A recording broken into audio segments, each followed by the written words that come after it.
Les destins s'entrelacent de la manière la plus inattendue, tissant des histoires où le passé et le présent se heurtent avec la force d'un cataclysme.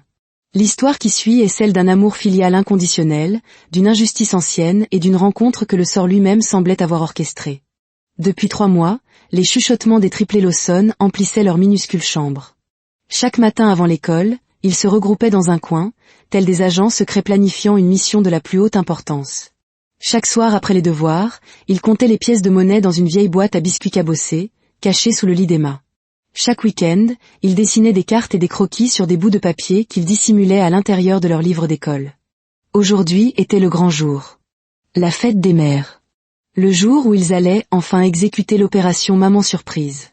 Bon, écoutez-moi bien, lança Emma, debout sur son lit tel un général s'adressant à ses troupes. À 7 ans, elle était l'aînée de 12 minutes, et elle ne manquait jamais une occasion de le rappeler à ses frères. Nous avons exactement 3500 Nera. C'est tout ce que nous avons économisé en 3 mois sur notre argent de poche pour le déjeuner. Nous ne pouvons pas, je répète, nous ne pouvons pas rater notre coup. Je pense toujours qu'on aurait dû manger un vrai déjeuner, grommela Marcus, assis en tailleur sur le sol, comptant l'argent pour la 15e fois ce matin-là. J'ai tellement faim que mon estomac croit que ma gorge a démissionné. Michael, le plus calme des trois, leva les yeux de la carte dessinée à la main qu'il étudiait. Marcus, tu as toujours faim. La semaine dernière, tu as essayé de manger la gomme parce que tu disais qu'elle ressemblait à du pain. Elle ressemblait à du pain, et je mourais de faim. C'est parce que tu as donné ton argent de déjeuner à la tirelire, répliqua sèchement Emma. Nous l'avons tous fait. C'était le but. Marcus se leva de façon théâtrale, se tenant le ventre. Eh bien, personne ne m'a dit que le but incluait de mourir de faim. Si je m'évanouis aujourd'hui, ce sera de votre faute. À tous les deux. Mon sang sera sur vos mains.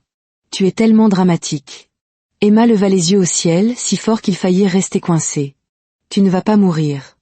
Et arrête de toucher l'argent avec tes mains sales. Tu sors tout juste des toilettes. J'ai lavé mes mains. Avec de l'eau. Marcus, et le savon? Le savon coûte de l'argent. Nous avons un budget. Michael soupira, un de ces soupirs profonds et épuisés qui lui donnaient 40 ans au lieu de 7. Pouvons-nous nous concentrer, s'il vous plaît? Nous n'avons que 2 heures avant le début de l'école et nous devons encore finaliser le plan. Emma frappa 2 fois dans ses mains. Très bien. Michael, rapport de situation sur l'itinéraire. Michael étala le papier froissé sur le sol. Il montrait une carte tremblotante, dessinée à la main, de leur école au supermarché, puis au restaurant où leur mère travaillait. D'accord. Donc, de l'école, nous marcherons jusqu'à la route principale. Ça prend environ 5 minutes. Ensuite, nous hélons un taxi. Un taxi pas cher? Interrompit Marcus. On ne peut pas dépenser 1000 Nera pour le transport. C'est presque un tiers de notre budget. Je le sais, Marcus. C'est moi qui ai fait le tableau du budget. Tu te souviens? Michael montra un autre papier couvert de calculs désordonnés. Transport, maximum 400 Nera. Cadeau, 2800 Nera. Fonds d'urgence, 300 Nera. Fonds d'urgence pourquoi? Demanda Emma. Au cas où Marcus aurait faim et essaierait de manger quelque chose qui coûte de l'argent. Hey! Emma l'ignora. D'accord. Et quel est le cadeau, déjà? Nous devons être sûrs cette fois. Fini de changer d'avis. Les trois se regardèrent. C'était leur plus grand sujet de discorde au cours des 3 derniers mois. Ils avaient dû changer d'avis sur le cadeau au moins 20 fois. Des fleurs et du parfum, dirent-ils à l'unisson. Des fleurs pas chères et du parfum pas cher, ajouta Marcus, l'air très sérieux. Le genre en promotion. Celui avec l'étiquette jaune. Le genre un acheté, un offert. On a compris, Marcus. Emma lui lança un oreiller. Tu as bien fait comprendre. Nous sommes fauchés. On le sait. Je dis juste qu'on ne peut pas jouer aux riches quand on est pauvre. C'est comme ça que les gens finissent par avoir des ennuis. Michael plia soigneusement la carte. Donc, le plan est le suivant, on se faufile pendant le 2e cours. C'est les maths. Et Monsieur Benson s'endort toujours après l'appel. Nous allons au supermarché Grandview parce qu'ils ont des soldes. J'ai vu l'affiche la semaine dernière quand maman nous y a emmenés. On achète les cadeaux, puis on les apporte à maman au restaurant pour lui faire la surprise. Emma sourit. Et elle va pleurer de joie, nous serrer dans ses bras et nous dire que nous sommes les meilleurs enfants du monde entier. Et peut-être qu'elle sera si heureuse qu'elle nous laissera manger une portion de riz supplémentaire pour le dîner, ajouta Marcus avec espoir. La nourriture, c'est tout ça à quoi tu penses? Oui, parce que je meurs de faim. La porte s'ouvrit brusquement et les trois sursautèrent comme s'ils avaient été pris en train de voler une banque. Leur mère, Rita, se tenait dans l'encadrement de la porte dans son uniforme de femme de ménage, une simple robe bleue qui avait été lavée tant de fois que la couleur commençait à s'estomper. Ses cheveux étaient attachés en un chignon serré, et elle avait ce regard épuisé qu'elle portait toujours après avoir cumulé 2 emplois. « Qu'est-ce que vous fabriquez ?» demanda-t-elle, ses yeux se plissant de suspicion. « Pourquoi êtes-vous si bruyant si tôt le matin ? Et pourquoi Marcus se tient-il sur mon beau pagne ?» Marcus baissa les yeux. Il se tenait en effet sur le bord du plus beau pagne de leur mère, celui qu'elle ne portait que pour aller à l'église.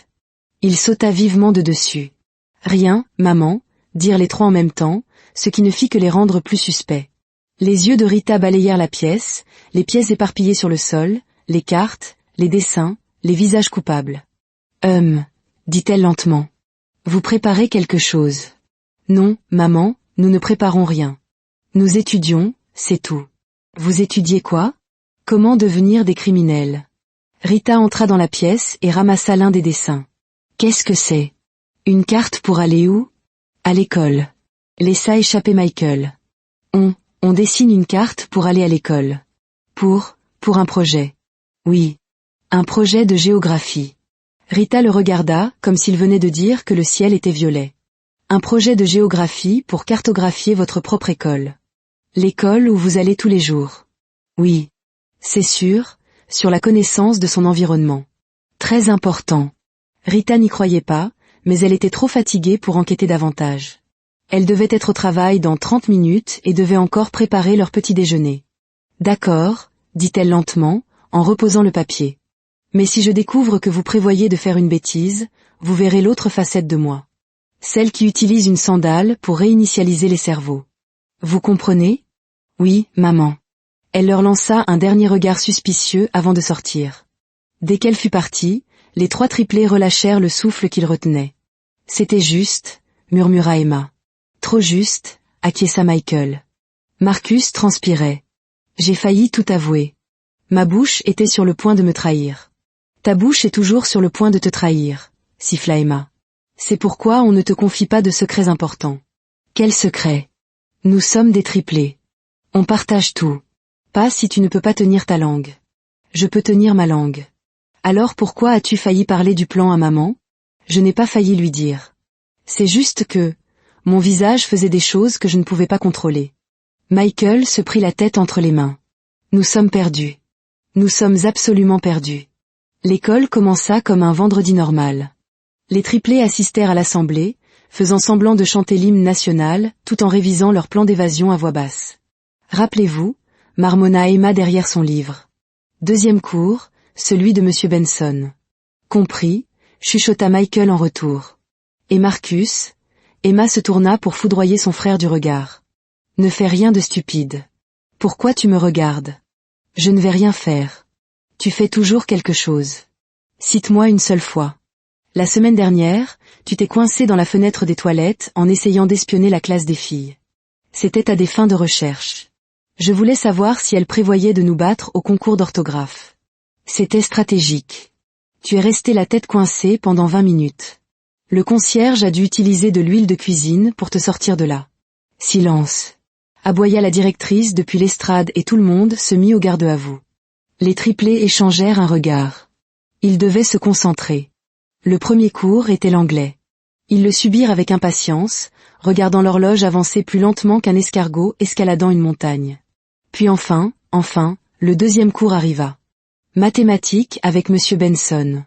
Monsieur Benson avait environ 100 ans selon Marcus et possédait la capacité remarquable de s'endormir exactement 7 minutes après avoir fait l'appel. Les élèves avaient testé cette théorie à plusieurs reprises. C'était réglé comme une horloge. Lawson Emma? Présente, monsieur. Lawson Marcus? Présent, monsieur. Lawson Michael? Présent, monsieur. Monsieur Benson énuméra le reste des noms, puis ouvrit son énorme manuel. Aujourd'hui, nous allons apprendre les fractions.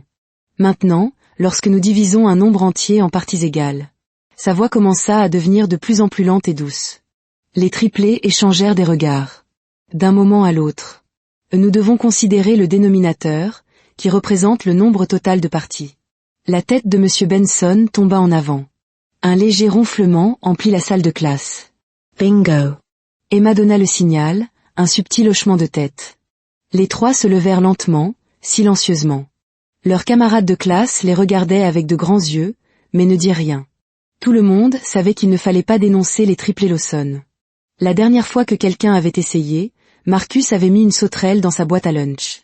Ils se dirigèrent vers la porte sur la pointe des pieds. 1 pas, 2 pas, 3 pas. La chaussure de Marcus grinça. Tout le monde se figea. Monsieur Benson renifla dans son sommeil, mais ne se réveilla pas. Ils continuèrent à avancer. 4 pas. 5 pas. Ils atteignirent la porte. La main de Michael toucha la poignée. Où allez-vous? Les triplés se retournèrent brusquement. C'était Joy, la rapporteuse de la classe qui était assise au premier rang et agissait comme si elle était l'assistante du professeur. Aux toilettes, chuchota rapidement Emma. Tous les trois en même temps? Oui. C'est un truc de triplé. Quand l'un a besoin d'y aller, on a tous besoin d'y aller. C'est scientifique. Joy plissa les yeux.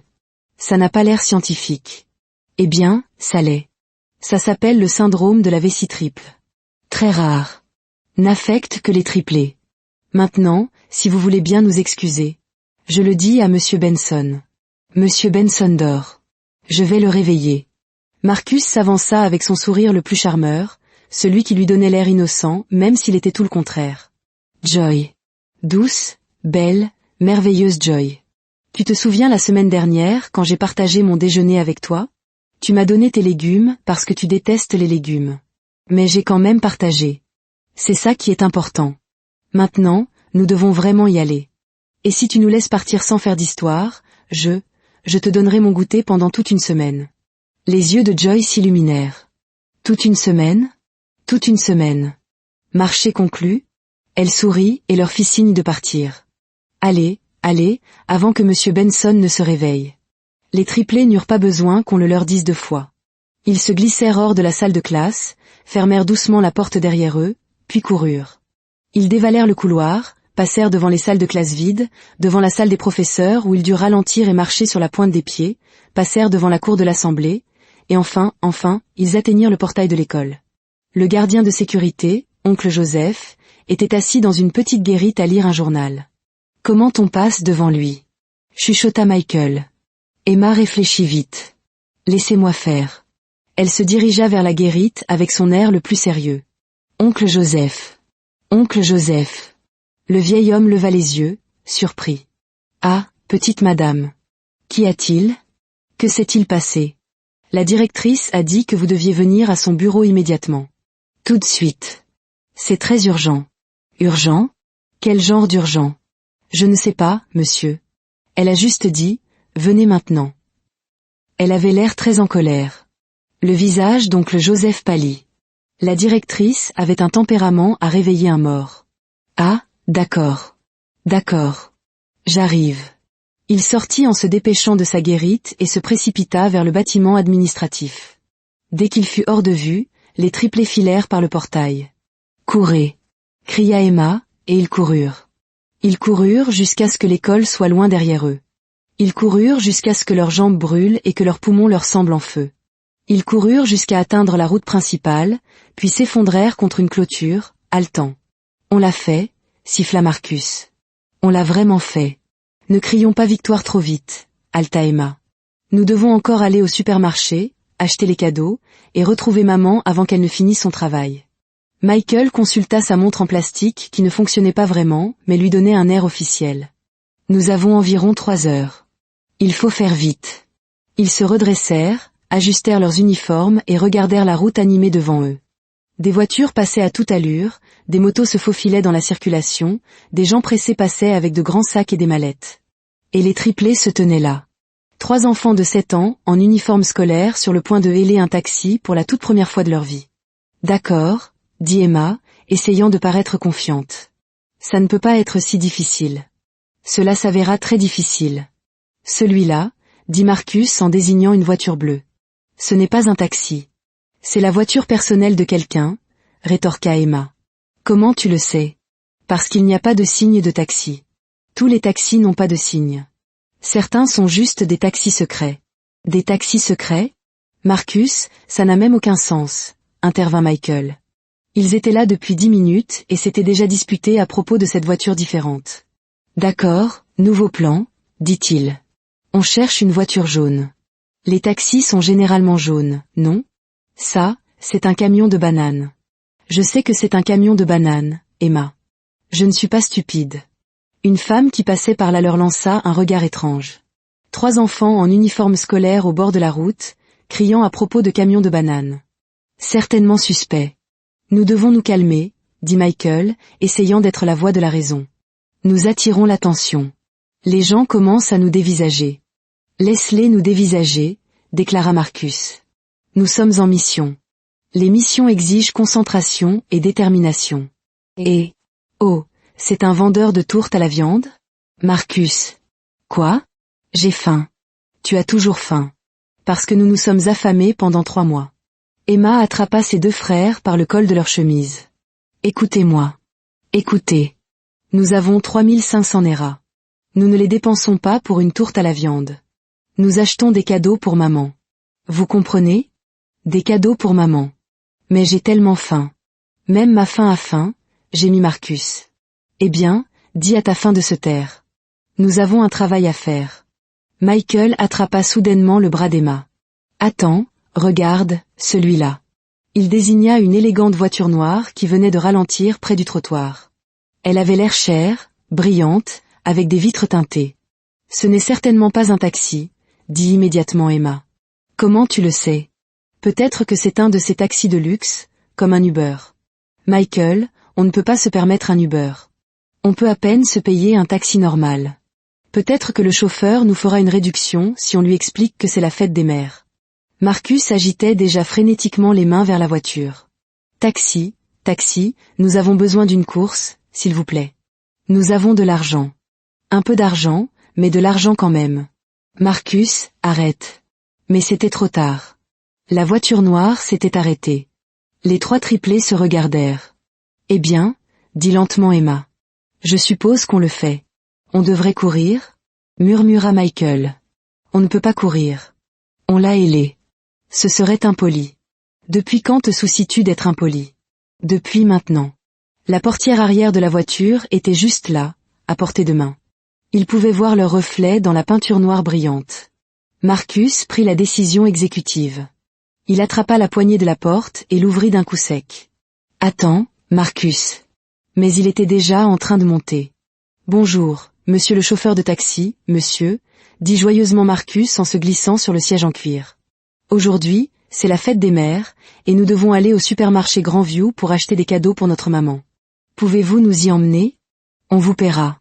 On a 3500 Nera, mais on en a besoin de la plupart pour les cadeaux, donc on ne peut vous donner que 300 Nera, peut-être 250 si vous nous faites une réduction. C'est d'accord? Emma et Michael n'eurent d'autre choix que de monter après lui. L'intérieur de la voiture sentait le parfum cher et le cuir. Les sièges étaient si doux qu'ils avaient l'impression d'être assis sur des nuages. Il y avait une bouteille d'eau et un porte-gobelet de luxe. Tout criait la richesse. Et assis au volant, l'air absolument stupéfait, se trouvait un homme en costume d'affaires. Pas un uniforme de chauffeur de taxi, un costume complet avec cravate et une montre qui coûtait probablement plus cher que toute leur maison. Les triplés réalisèrent lentement leur erreur. Dit Emma d'une toute petite voix. Êtes-vous un chauffeur de taxi? L'homme cligna des yeux 1 fois, 2 fois. Il ouvrit la bouche, la referma, l'ouvrit à nouveau. Je crois que vous avez fait une erreur, dit-il finalement. Une erreur? Marcus avait l'air sincèrement confus. Mais vous vous êtes arrêté. Quand quelqu'un s'arrête, ça veut dire que c'est un taxi. C'est comme ça que ça marche. Je me suis arrêté parce que mon assistante m'a appelé. J'attendais qu'elle. Oh, alors vous attendez quelqu'un. Michael hocha la tête comme si cela avait un sens parfait. C'est bon. Vous pouvez les déposer d'abord, puis nous emmener au supermarché. On n'est pas pressé. Enfin, on est pressé, mais on peut attendre 5 minutes. Peut-être 10. Pas plus de 10, cependant, parce qu'on doit surprendre notre maman avant qu'elle ne finisse son travail. L'homme, dont le nom était Aaron Adeji, PDG milliardaire de DG Industries, bien que les triplés l'ignorassent, fixa les 3 enfants qui venaient d'envahir sa voiture. Il passait la pire journée de sa vie. Son conseil d'administration avait été incompétent. Ses concurrents essayaient de lui voler ses clients. Il venait de licencier 2 directeurs pour négligence grave. Il était fatigué, frustré et en colère. Et maintenant, 3 enfants en uniforme scolaire venaient de monter dans sa voiture, l'avaient pris pour un chauffeur de taxi et bavardaient à propos de cadeaux pour la fête des mères. C'était si absurde. Il ne savait pas s'il devait rire ou pleurer. « Les enfants, dit-il lentement. Ce n'est pas un taxi. C'est ma voiture personnelle. » « Votre voiture personnelle ?» Les yeux de Marcus s'écarquillèrent. « Waouh, vous devez être riche. Avez-vous une grande maison? Avez-vous une télévision? Avez-vous... » Marcus. Emma lui donna un coup de pied. « Désolé, monsieur, pas un chauffeur de taxi. Nous avons fait une erreur. Nous allons juste sortir maintenant. » Elle tendit la main vers la poignée de la porte. « Attendez, » s'entendit dire Aaron. Pourquoi avait-il dit ça? Il n'en avait aucune idée. Peut-être était-ce parce que ses enfants lui rappelaient quelque chose. Un lointain souvenir d'innocence et de joie qu'il avait perdu quelque part dans son ascension vers le sommet.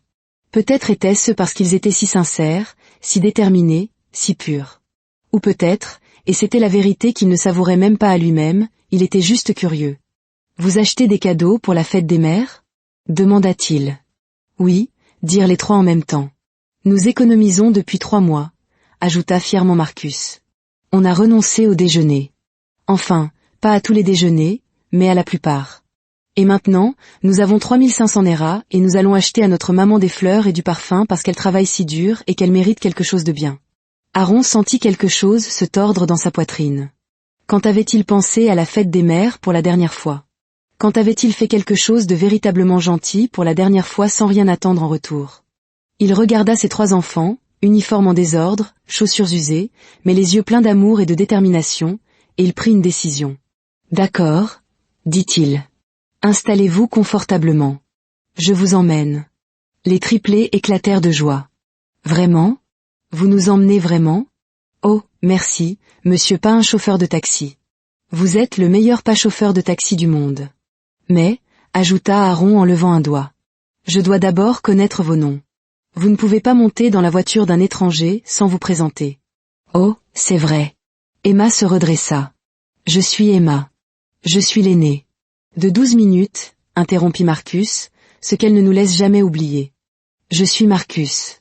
Je suis le cadet, ce qui signifie que je suis le plus négligé. » Tu n'es pas négligé. « Je suis Michael, dit le plus silencieux.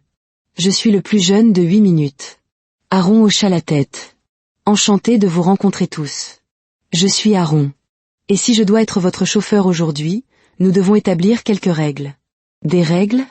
gémit Marcus. « Même le gentil chauffeur de taxi a des règles. Je ne suis pas un chauffeur de taxi. Je suis juste. Peu importe. Règle numéro 1, ceinture de sécurité attachée.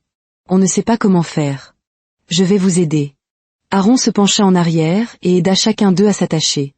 Règle numéro 2, pas de dispute dans ma voiture. Les triplés se regardèrent d'un air coupable. « Nous ne nous disputons pas, » dit Emma. « Nous avons juste des discussions passionnées, » ajouta Michael. « Très passionnées, » acquiesça Marcus. Aaron sourit malgré lui. « D'accord. Des discussions passionnées. Maintenez-les à un volume raisonnable. » Et règle numéro 3. Il se tourna pour les regarder sérieusement. « Vous devez me guider.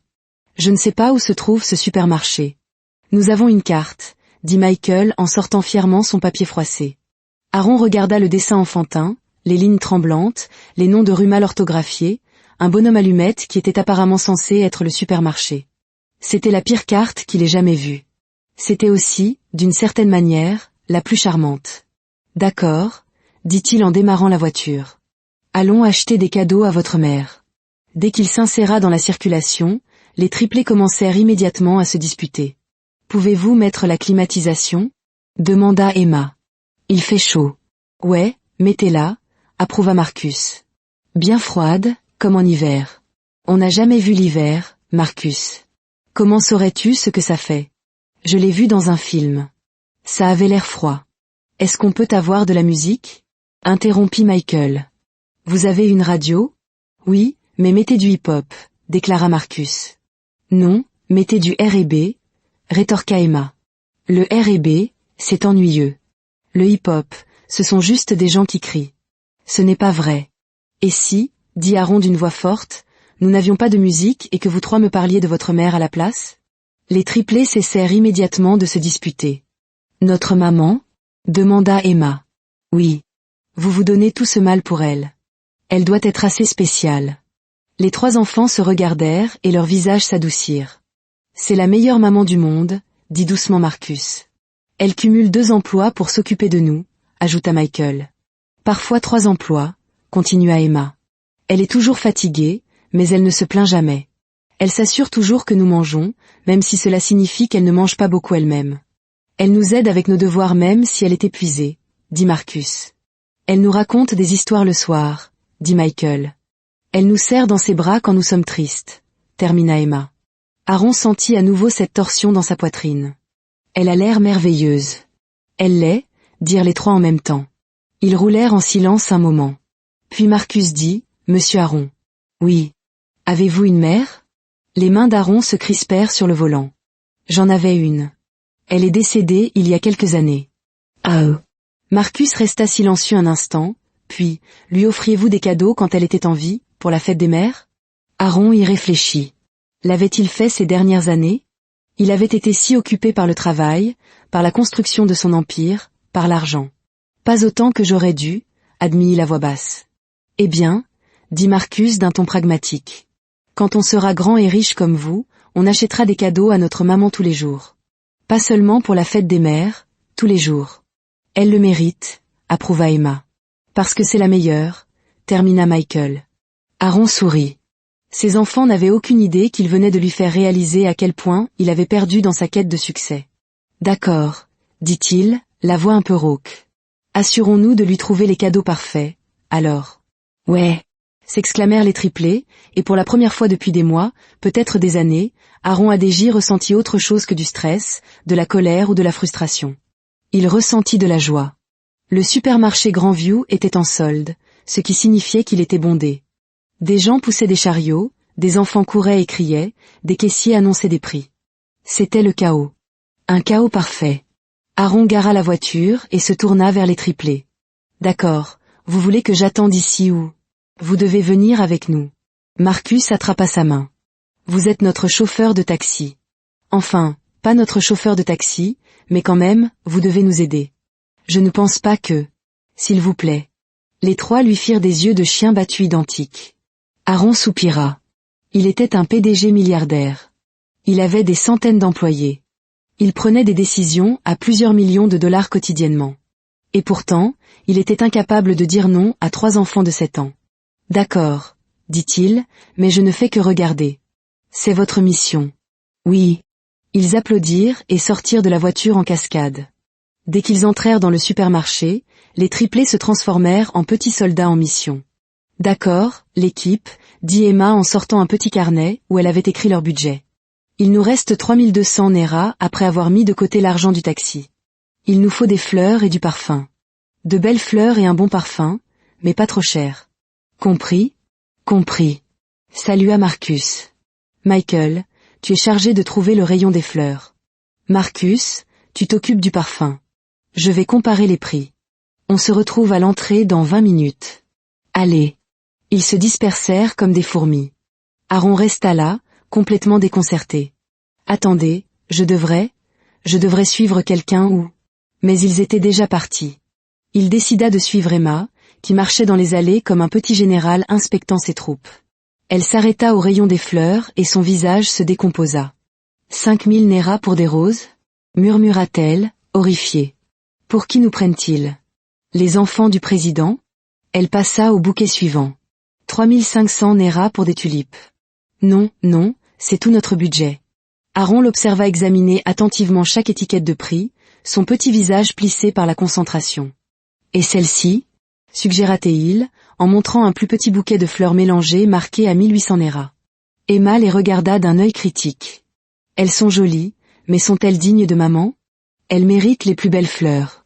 Je pense, dit doucement Aaron, que votre mère aimerait tout ce que vous lui offrez, parce que ça vient de vous. Emma leva les yeux vers lui, surprise par la gentillesse dans sa voix. Vous croyez? J'en suis certain. Elle sourit et prit délicatement le bouquet à 1800 Nera. Pendant ce temps, Marcus avait trouvé le rayon des parfums et s'amusait comme un fou. Tellement de parfums, annonça-t-il à personne en particulier. Comment les gens choisissent-ils? Ils ferment les yeux et pointent du doigt? Il prit une bouteille et la sentit, son visage se tordant de dégoût. Celui-ci sent la chèvre de notre voisin. Il la reposa et en prit une autre. Celui-ci sent comme si un arbre avait eu un bébé avec une fleur et qu'ensuite ils s'étaient tous les deux perdus dans une forêt. Une femme plus âgée qui faisait ses courses à proximité lui lança un regard étrange. « Pardon, madame, dit poliment Marcus. Je fais des achats pour ma mère. C'est une affaire très sérieuse. » Il continua à renifler les bouteilles, commentant chacune d'elles. Trop fort, trop faible, trop fleuri, trop. C'est quoi cette odeur? C'est même légal? Finalement, il en trouva un qui le fit s'arrêter. C'était simple. Dans une petite bouteille marquée « Solde », 1500 Nera. Il le sentit attentivement. Ça sentait le soleil, la chaleur et la maison. Ça sentait quelque chose que sa mère aimerait. Celui-ci, déclara-t-il. C'est le bon. Michael, quant à lui, s'était laissé distraire. Il avait trouvé le rayon des jouets. Il se tenait là, regardant toutes les choses qu'il ne pourrait jamais se permettre. Des voitures télécommandées, des blocs de construction, des poupées, des jeux de société. Il sentit une douleur familière dans sa poitrine. D'autres enfants étaient là avec leurs parents, montrant des jouets, suppliant, les obtenant. Michael n'avait jamais supplié pour des jouets. Il savait qu'il ne pouvait pas se le permettre. Mais parfois il aurait aimé. Michael. Il sursauta et se retourna. Aaron était là, Emma à ses côtés, tenant les fleurs. Désolé, dit rapidement Michael. Je me suis laissé distraire. Je cherchais. Il ne pouvait même pas inventer une bonne excuse. Aaron regarda les jouets, puis le visage de Michael et comprit immédiatement. C'est normal de vouloir des choses, dit-il doucement. Michael le regarda, surpris. Mais tu sais quoi, continua Aaron, le fait que tu sois ici, à dépenser tes économies pour ta mère au lieu de jouets, cela te rend plus mature que la plupart des adultes que je connais. Michael sentit ses yeux s'embuer. Il cligna rapidement des yeux. Allez, dit doucement Aaron. Allons retrouver ton frère. Ils trouvèrent Marcus dans l'allée des parfums, tenant triomphalement une bouteille. Je l'ai trouvé, déclara-t-il. Le parfum parfait. Il est en solde. Il coûte 1500 Nera et il sent merveilleusement bon. Emma consulta son carnet. Fleurs, 1800 Nera. Parfum, 1500 Nera. Ça fait un total de 3300 Nera. Nous avons 3200 Nera. Silence. Il nous manque 100 Nera, dit doucement Michael. Les triplés se regardèrent, dévastés. Toute cette planification, toutes ces économies, tous ces mois de faim, et il leur manquait 100 Nera. On pourrait reposer les fleurs, dit Emma, mais sa voix se brisa. Ou prendre un parfum moins cher, suggéra Marcus. Mais il serrait la bouteille comme si c'était un trésor. Ou peut-être, commença Michael, mais il n'avait pas de solution. Ils restèrent là, trois petits humains confrontés à leur premier véritable échec, et le cœur d'Aaron se brisa en les regardant. Il fouilla dans sa poche. « De combien avez-vous dit qu'il vous manquait » demanda-t-il nonchalamment. 100 Nera, mais on peut. Aaron sortit un billet de 500 Nera et le tendit à Emma. « Non, dirent les trois immédiatement. Nous ne pouvons pas prendre votre argent. C'est de la triche. Nous avons économisé pour ça nous-mêmes. » Aaron fut impressionné par leur intégrité. La plupart des adultes qu'il connaissait auraient pris l'argent sans hésiter. « Ce n'est pas de la triche, dit-il. Considérez ça comme une réduction pour la fête des mères. De la part d'une personne qui apprécie les mères, à 3 enfants qui aiment la leur. » Les triplés se regardèrent, ayant une de ces conversations silencieuses que seuls les frères et sœurs peuvent avoir. Finalement, Emma parla. « Nous l'acceptons, mais nous vous rembourserons. Vous n'êtes pas obligés. Nous vous rembourserons, insista-t-elle fermement. Quand nous serons grands et riches, nous vous trouverons et nous vous donnerons 500 Nera avec les intérêts. » Aaron sourit. Marché conclu. Ils se serrèrent la main solennellement. Puis Marcus dit, « Mais nous avons encore un problème. » Quel problème? Il faut emballer les cadeaux. Maman ne peut pas les recevoir comme ça. Ce ne sera pas spécial. Emma haleta. Tu as raison. Il nous faut du papier cadeau, du ruban et peut-être une carte. Ils se tournèrent tous pour regarder le rayon du papier cadeau. Le moins cher coûtait 200 néras. Aaron soupira et sortit plus d'argent. Considérez cela comme une autre réduction. Le temps qu'ils finissent leurs achats, emballe les cadeaux avec l'aide d'une vendeuse très patiente qui les trouvait les enfants les plus mignons qu'elle ait jamais vus, et charge tout dans la voiture d'Aaron. Il était déjà 11 heures. La pause déjeuner de maman est à midi, dit Michael, consultant sa montre qui ne fonctionnait pas par habitude. Il faut qu'on y soit avant. Où travaille-t-elle? Demanda Aaron en démarrant la voiture. Au restaurant Beignets. C'est sur Market Street. Aaron connaissait Market Street. C'était l'un des quartiers les plus pauvres de la ville, où les loyers étaient bas et les opportunités rares. Il sentit un malaise s'installer dans son estomac.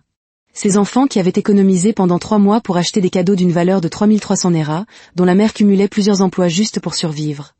Et lui, il portait une montre qui coûtait plus que le salaire annuel de la plupart des gens. Le contraste le faisait se sentir petit. Monsieur Aaron, la voix de Michael le tira de ses pensées. Oui. Pouvez-vous entrer avec nous quand on surprendra maman? Je ne pense pas que ce soit une bonne idée. C'est votre moment avec votre mère. Mais on veut que vous soyez là, insista Marcus. Vous nous avez aidés. Vous devriez voir son visage quand on lui donnera les cadeaux.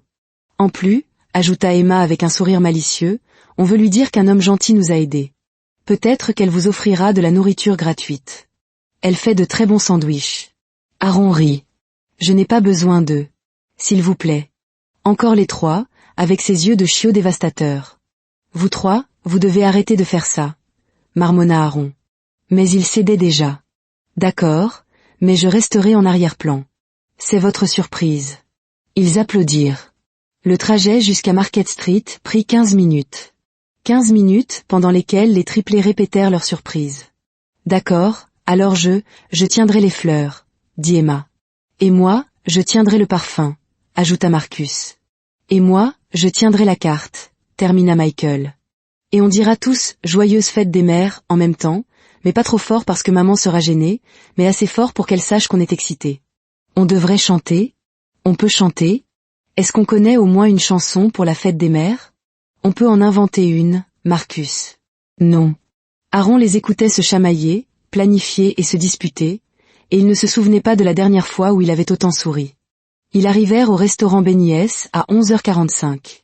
C'était un petit endroit humble, juste quelques tables, un comptoir et une cuisine visible à travers une fenêtre. Le genre d'endroit où les gens de la classe ouvrière venaient pour des repas bon marché et copieux. Elle est à l'arrière, dit Emma, vibrant pratiquement d'excitation. Elle est probablement en train de nettoyer. Allons-y. Ils prirent leurs cadeaux et sortirent de la voiture. Aaron les suivit plus lentement, les mains dans les poches, se sentant étrangement nerveux. Il ne savait pas pourquoi.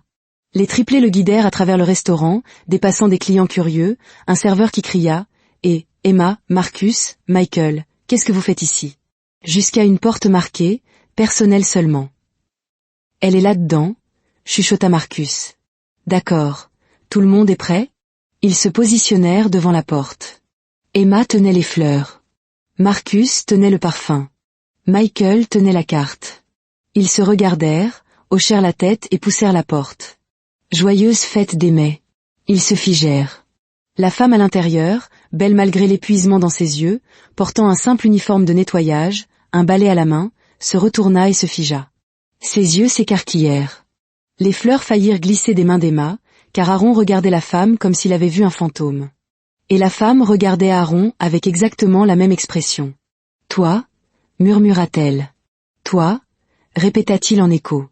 Les triplés regardèrent leur mère, puis Aaron, puis se regardèrent entre eux. Dit lentement Marcus. Vous vous connaissez? Aucun des adultes ne répondit. Ils restèrent là, figés, se regardant comme si le monde avait cessé de tourner. Et d'une certaine manière, c'était le cas. Car il y a 7 ans, leur vie s'était heurtée de la pire des manières. Il y a 7 ans, elle avait tout perdu à cause de lui. Et maintenant, le jour de la fête des mères, le destin les avait de nouveau réunis face à face. Les fleurs tombèrent des mains d'Emma. Le parfum glissa des doigts de Marcus. La carte volta des mains de Michael. Et dans le silence lourd de choc, tout ce qu'ils pouvaient entendre était le son de leur propre cœur se brisant. Aaron fit un pas en arrière, son visage se vidant de toute couleur. « Maman !» La voix d'Emma était petite et effrayée. « Maman, qu'est-ce qui ne va pas ?» Rita ne pouvait pas parler. Sa gorge s'était complètement nouée. Tout ce qu'elle pouvait faire, c'était le regarder. Ce visage. Elle n'oublierait jamais ce visage. Le visage qu'il avait fusillé du regard avec tant de haine et de dégoût il y a 7 ans. Le visage qu'il avait accusé de choses qu'elle n'avait pas faites. Le visage qui avait hanté ses cauchemars pendant des années, ici, sur son lieu de travail, avec ses enfants. « Maman, ça va ?» Marcus tira sur son uniforme. « Tu as l'air malade. Tu as besoin d'eau ?» Rita arracha finalement ses yeux d'Aaron et regarda ses enfants. Ses bébés. Ses précieux bébés, debout là avec leurs cadeaux éparpillés sur le sol, avec des expressions inquiètes, avec la confusion écrite sur leurs visages. Elle devait se ressaisir. Elle devait être forte pour eux. « Comment ?» La voix de Rita sortit comme un croassement. Elle s'éclaircit la gorge et essaya de nouveau. « Comment connaissez-vous cet homme ?»« C'est le chauffeur de taxi, » dit joyeusement Marcus, complètement inconscient de la tension qui crépitait dans l'air comme de l'électricité. Enfin, pas vraiment un chauffeur de taxi. Il a une voiture super chic, vraiment chic avec des sièges en cuir et tout. On pensait que c'était un taxi, ajouta Emma. Mais ensuite il a dit que non, mais il nous a quand même emmenés. Il a été si gentil, maman. Il nous a conduits au supermarché, nous a attendus et nous a même aidés quand il nous manquait de l'argent. Quoi ? La voix de Rita claqua comme le tonnerre. Vous êtes montés dans la voiture d'un étranger ? Les triplés sursautèrent. Mais, maman, un étranger. Vous ne le connaissez même pas. Il aurait pu être n'importe qui. Il aurait pu. Les yeux de Rita se posèrent sur Aaron, et quelque chose de sauvage et de terrifié traversa son visage. Il aurait pu être un kidnappeur, un criminel, une mauvaise personne. Mais ce n'est pas le cas, protesta Michael. Il a été très gentil. Il nous a acheté du papier cadeau et tout. Je me fiche qu'il vous ait acheté une maison. On ne monte pas dans les voitures de gens qu'on ne connaît pas. Surtout pas. Rita s'arrêta avant de dire « les gens riches ». Avant d'expliquer que les gens riches étaient dangereux, que les gens riches ruinaient des vies, qu'on ne pouvait pas faire confiance aux gens riches. Avant d'expliquer comment elle le savait. Surtout pas des étrangers, termina-t-elle faiblement.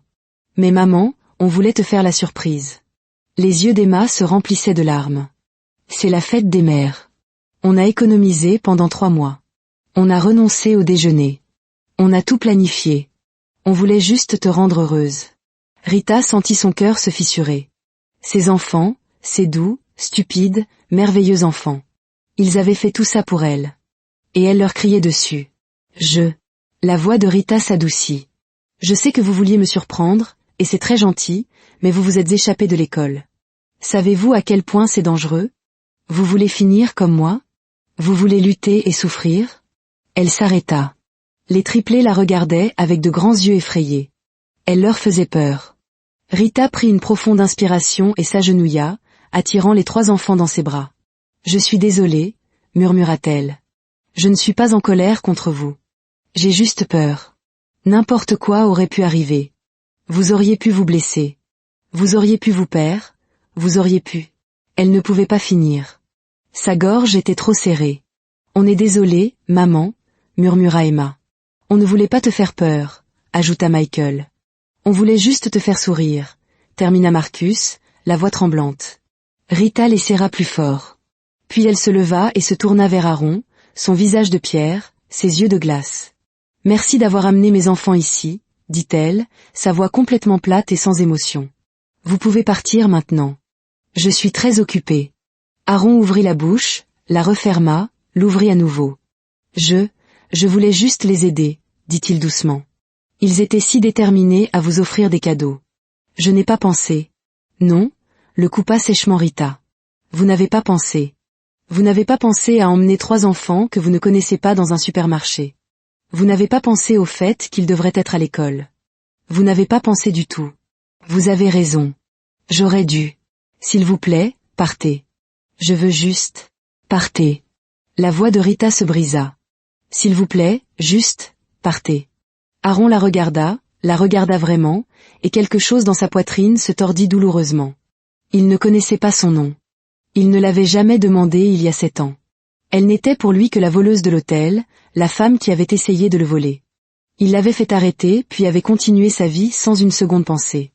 Et maintenant, elle était là, 7 ans plus tard, travaillant comme femme de ménage, élevant seule 3 enfants et le regardant comme s'il était son pire cauchemar. « Je suis désolé, » dit-il doucement.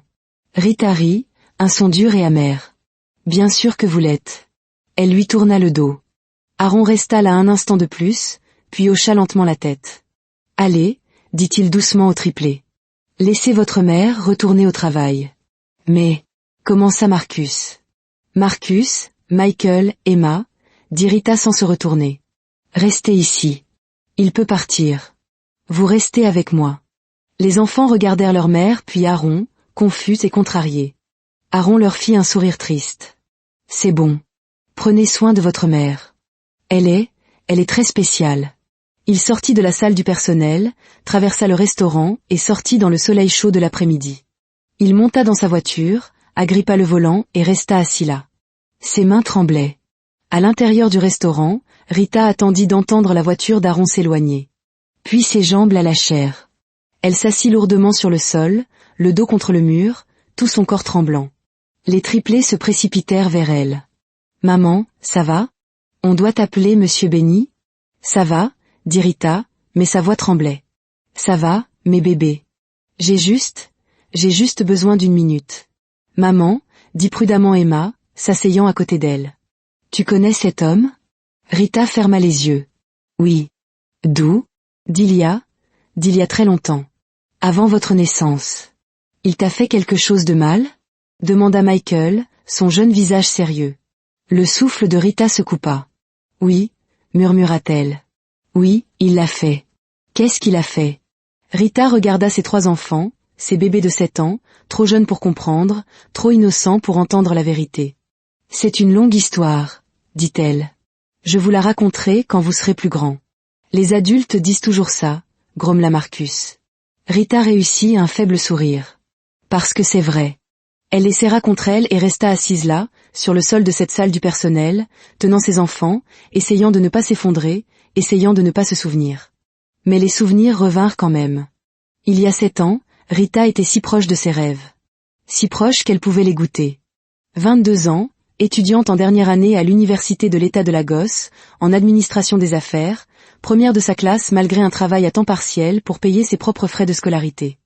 Malgré l'absence de soutien familial, malgré le fait de tout faire seule, elle allait obtenir son diplôme dans 2 mois.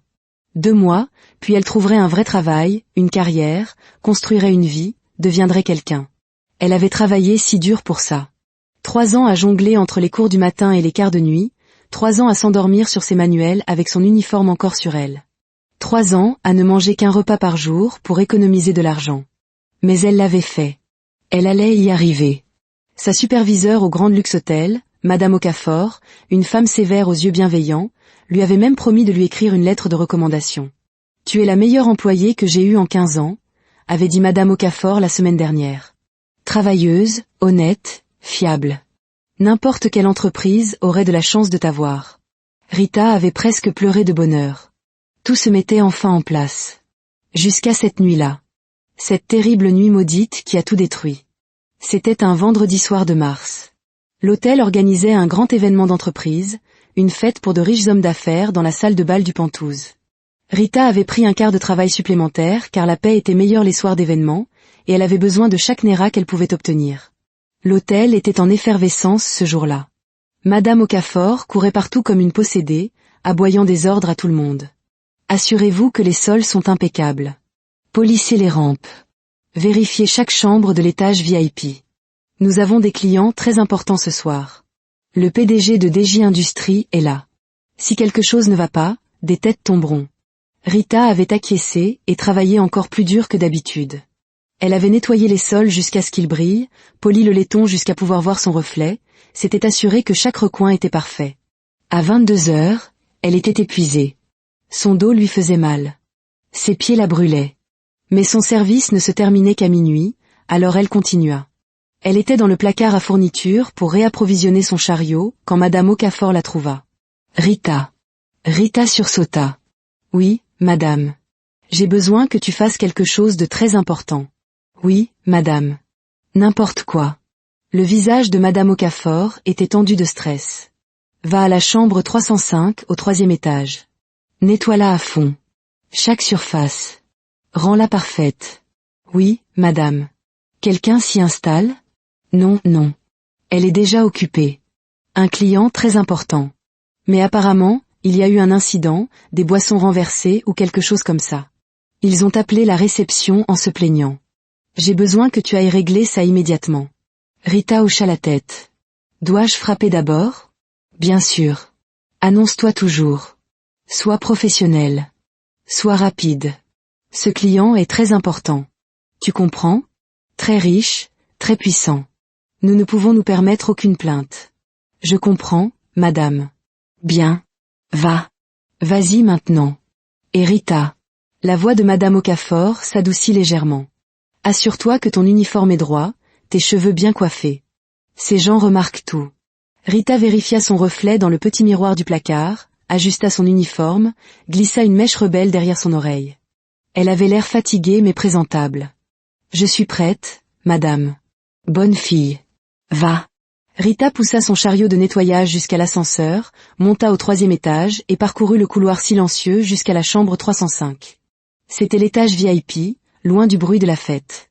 Silencieux, cher, réservé aux personnes qui pouvaient se permettre 100 000 nera la nuit. Elle arriva à la chambre 305 et frappa poliment. « Service d'entretien », annonça-t-elle. « Je suis là pour nettoyer. » Pas de réponse.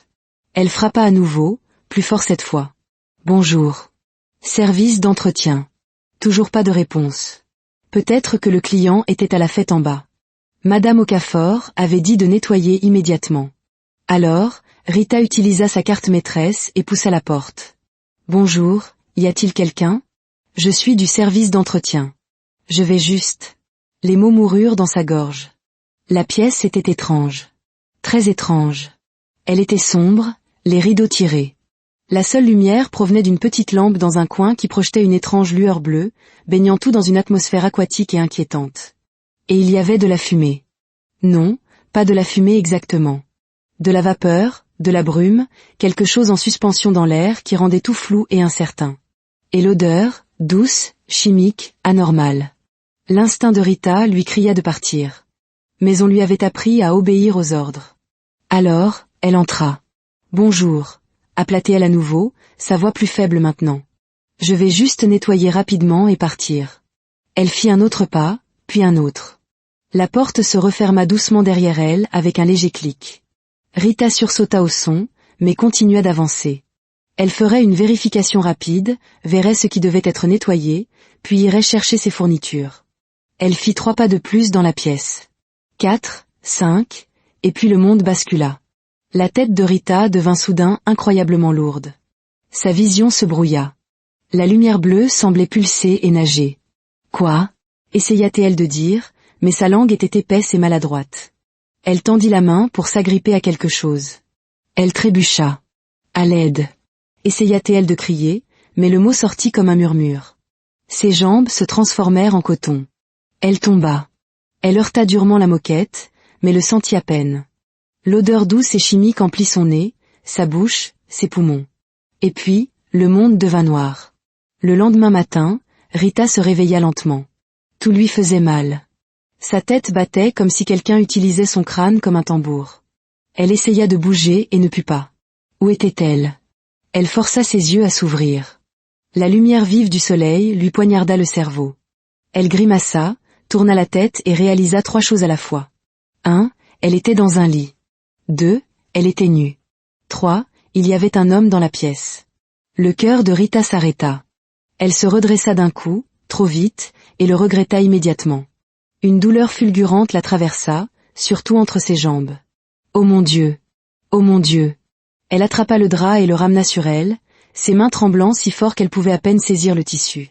L'homme, grand, beau, ne portant qu'un peignoir blanc, se tenait près de la fenêtre, le dos tourné. Que... La voix de Rita sortit comme un croassement. Que s'est-il passé? L'homme se retourna brusquement. Son visage était un masque de fureur. Ce qui s'est passé? Répéta-t-il, sa voix tranchante et froide. C'est à vous de me dire ce qui s'est passé. Comment êtes-vous entré dans ma chambre? Rita le dévisagea, complètement confuse. Je suis du service d'entretien. Je suis venue nettoyer. Nettoyer? Il rit, un son dur et colérique. C'est comme ça que vous appelez ça? Qui vous envoie? Pour qui travaillez-vous? Je ne comprends pas. L'esprit de Rita tournait. Rien n'avait de sens. On m'a envoyé ici pour nettoyer et puis je ne me souviens de rien. Il y avait de la fumée et je me suis senti étourdi et ne jouez pas l'idiote avec moi. L'homme s'approcha du lit et Rita se recroquevilla contre la tête de lit. Où sont mes documents? Où est mon argent? Où est ma montre? Quoi? J'avais des papiers importants sur ce bureau. Il montra un bureau vide près de la fenêtre. Des contrats valant des millions, 30 000 $ en espèces et ma Rolex. Tout a disparu. Les yeux de Rita s'écarquillèrent. Je n'ai rien pris. Je le jure. Je ne sais pas de quoi vous m'avez drogué. Cria-t-il. Vous et votre gang. Vous m'avez séduit. Et pendant que j'étais inconscient, vous m'avez volé. Non. Des larmes coulaient maintenant sur le visage de Rita. Non, je ne l'ai pas fait. Je ne suis pas une voleuse. Je suis venue ici pour nettoyer et quelqu'un m'a droguée. Je me suis évanouie. Je ne sais pas ce qui s'est passé. S'il vous plaît, vous devez me croire. Mais l'homme n'écoutait pas. Il était déjà au téléphone de l'hôtel. Envoyez la sécurité à la chambre 305 immédiatement, dit-il, sa voix glaciale. Et appelez la police. Je veux que cette femme soit arrêtée. Non, s'il vous plaît. Rita essaya de sortir du lit, mais ses jambes ne la portaient pas. S'il vous plaît, je dis la vérité. Je n'ai rien volé. Je ne sais pas ce qui s'est passé. Gardez ça pour la police. L'homme lui tourna le dos et Rita resta assise là, nue, terrifiée et endolorie, les larmes coulant sur son visage, le monde s'écroulant autour d'elle. Elle avait 22 ans. Elle était vierge avant la nuit dernière, et elle ne savait même pas ce qui lui était arrivé. Tout ce qu'elle savait, c'était que son corps lui faisait mal, que sa vie était finie, et que personne n'allait la croire. Madame Okafor arriva la première avec 2 gardes de sécurité. L'expression sur son visage lorsqu'elle vit Rita, nue à l'exception d'un drap, pleurant hystériquement dans le lit d'un client, était quelque chose que Rita n'oublierait jamais. Choc, horreur, dégoût, déception. Rita, dit lentement Madame Okafor, sa voix froide. Que as-tu fait? Rien, sanglota Rita. Madame, s'il vous plaît, je n'ai rien fait. Vous m'avez envoyé ici pour nettoyer et quand je suis entrée, il y avait de la fumée et je me suis évanouie et je me suis réveillée et il m'accuse de vol. Mais je n'ai pas. Assez. La voix de Madame Okafor claqua comme un fouet. Tu crois que je suis une idiote? C'est la vérité. Cria Rita. La vérité, dit Aaron depuis la fenêtre, c'est que cette femme est une voleuse. Elle m'a droguée, séduit et volé. Je ne l'ai pas fait. Madame Okafor se tourna vers les gardes. Sortez-la d'ici. Donnez-lui quelque chose à porter. Retenez-la jusqu'à l'arrivée de la police. Madame, s'il vous plaît, je vous faisais confiance. Je te faisais confiance. La voix de Madame Okafor tremblait de rage. Je t'ai donné des quarts de travail supplémentaires. J'allais t'écrire une recommandation. Et c'est comme ça que tu me rembourses? En essayant de séduire et de voler notre client le plus important. Je ne l'ai pas fait. Mais les gardes la tiraient déjà du lit, lui jetant son uniforme, se détournant pendant qu'elle s'habillait avec des mains tremblantes et sanglotantes. Le corps de Rita était endolori. Chaque mouvement faisait mal. Ses cuisses étaient collantes d'eux, elle ne pouvait même pas y penser. Quelqu'un l'avait violée la nuit dernière, avait pris sa virginité, et tout le monde s'en fichait. Tout ce qui les intéressait, c'était de l'argent et des documents manquants. Le commissariat sentait le désinfectant, la sueur et le désespoir. Ils prirent les empreintes de Rita. Sa photo. Sa déposition. Je n'ai rien volé, dit-elle pour la 100e fois. J'ai été droguée. Je me suis évanouie. Quand je me suis réveillée, il m'accusait. Donc, vous dites que la victime s'est droguée elle-même? Demanda sceptiquement le détective qui l'interrogeait. Non, je dis que quelqu'un d'autre l'a fait pour nous piéger tous les deux. Ou pour me piéger moi. Je ne sais pas. Vous ne savez pas grand-chose, n'est-ce pas? Rita voulait crier. Au lieu de cela, elle pleura. Ils la mirent dans une cellule de détention. Les minutes se transformèrent en heures, et les heures en jours, et Rita resta dans cette cellule. 1 mois plus tard, son avocat commis d'office, un jeune homme qui semblait tout juste sorti de l'école de droit, lui annonça la situation. Les preuves sont assez accablantes. Le témoignage de la victime, un homme d'affaires riche et respecté. Et puis vous, une femme de ménage d'hôtel à temps partiel. Dans un « il a dit », elle a dit, qui pensez-vous que le tribunal croira? Le souffle de Rita se coupa. Écoutez, votre meilleure chance est de plaider coupable et d'espérer une peine réduite. Peut-être 2 ans. Avec une bonne conduite, vous pourriez sortir en 18 mois. Si nous allons au procès, vous pourriez prendre 5 ans ou plus. Rita le fixa. Plaider coupable pour quelque chose que je n'ai pas fait? L'avocat soupira. La justice est un luxe, mademoiselle Lawson. La plupart des gens ne peuvent pas se la permettre. 2 mois plus tard, Rita commença à avoir des symptômes étranges.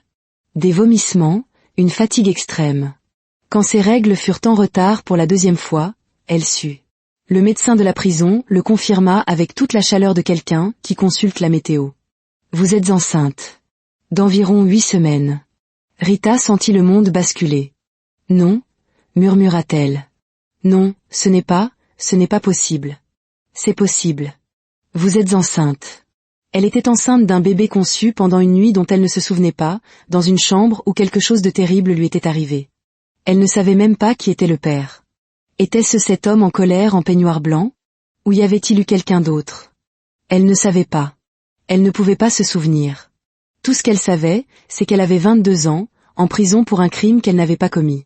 Et maintenant, elle avait un bébé qui grandissait en elle. Un bébé qu'elle ne pouvait pas se permettre. Un bébé qu'elle n'avait pas prévu. Un bébé qui allait rendre tout tellement plus difficile. 6 mois plus tard, le ventre de Rita était énorme. Elle arriva enfin à plaider coupable. Son avocat l'avait convaincue que c'était la seule solution. Elle avait écopé de 18 mois. Puis un matin, sans avertissement, un garde vint à sa cellule.